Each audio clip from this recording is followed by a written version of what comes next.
Good day, everyone. I am Abdul Karim Umar of the Department of General Studies, the Federal Polytechnic, Damaturu, Yobe State, Nigeria, presenting a paper titled Deradicalizing the Radicalized Youth for Peace, Security, and Development in the Northeastern Region of Nigeria. On behalf of myself and my colleagues Idris Yusuf and Abib Muhammad Abidin, all of the Department of General Studies. Introduction. Taking it from a broad perspective, the word radicalization is the other side of radicalization. Radicalization is used to describe the process whereby individuals or groups develop a mindset that increases the risk of being engaged in violent activities, extremism, or terrorism. The radicalization therefore refers to the methods and techniques used to undermine and revise completed the radicalization process. The radicalization reduces the potential risk for the society to have its members engage in extremism, violence, and terrorism. The statement of the problem: the high and rising level of youth radicalization by fundamentalist groups such as Al-Qaeda, Boko Haram, the Niger Delta militants, among others, have direct link to violence and terrorism in Nigeria and beyond, which has in turn posed serious fears among the populace and the international community. It has also eaten deep into the fabric of the society and affects the society, security, peace, and economic development, depicting their hostility to have obviously gone beyond religious and political coloration.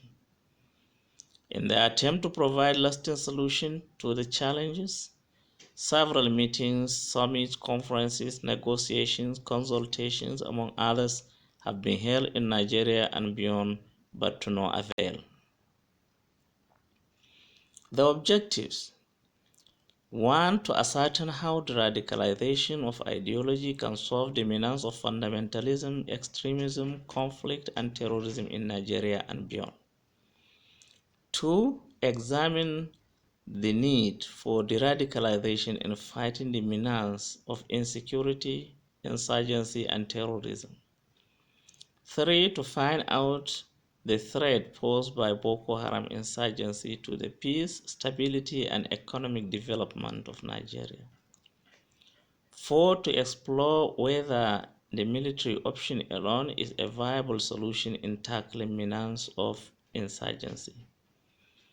5. To provide an explanation on the radicalization methods and programs that has worked effectively elsewhere. 6. To recommend youth radicalization that shall benefit the Nigerian situation. The table here, adopted from RANA 2011, provides an approach: security, societal, ideological, and political approaches. These approaches have their own target, method, and specific aims. The security approach targets detainees with the method of rehabilitation and the specific aim of curtailing threat. The societal approach targets the vulnerable groups, getting them engaged with the aim of building a moderate society.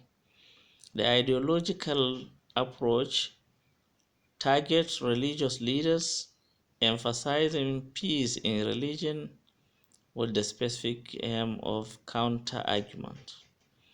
Political, targeting entire society to convince the mind and the heart and to neutralize security threat. This table just provides the population of the area that has been indeed involved in the study. This table also shows to us that various countries have adopted several policies and methods in combating this kind of problems of radicalization. Saudi Arabia, for instance, is focusing on imprisoned radically minded with the method of prevention, rehabilitation, reintegration, and aftercare. Colombia targets or has a policy of collective disengagement through negotiation, discussion with leaders of the guerrilla group. The method is to ensure amnesty for committing political crime, but not atrocities, genocide, or kidnappings.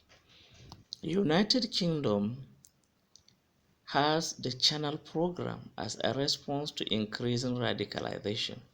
Its method is to target vulnerable children and adults of any faith, religion, and ethnic background before their vulnerability is exploited. Discussion of the result. The views gathered portray that majority of the respondents believe that deradicalizing the radically minded persons is necessary for peace, security, and development in the area. It was believed that the problem which culminated into the insurgency under the canopy of Boko Haram emanated from radicalization of the youth. It has been observed that military option alone may not be a better solution to the problem of insurgency in the region, and thus prefer the incorporation of the military action in conjunction with the radicalization, as respondents revealed with 68.95% acceptance rate. Most of the respondents were of the view that it is appropriate to involve personnel with the requisite qualification in the process of deradicalizing the radically minded persons, with 64.8% carrying this opinion. 60.9% have expressed skeptical feelings with regard to the radicalization of the radically minded Boko Haram insurgents in relation to being accepted back into their communities. Majority, which is 59.8%, who believe that the radicalization may not clean the extremist ideology in the radical insurgents, and even after being deradicalized, they may still rejoin the group if chance permits. A response rate of 76.8% was of the opinion that government is responsible for ensuring peace, security, and development. The methods. Survey method was adopted in this work, which utilized both qualitative and quantitative data to arrive at a dependable conclusion. Primary and secondary sources of data was employed, or the method of collecting data was employed. Questionnaires were administered, which enabled us to elicit required information on the subject matter of this research.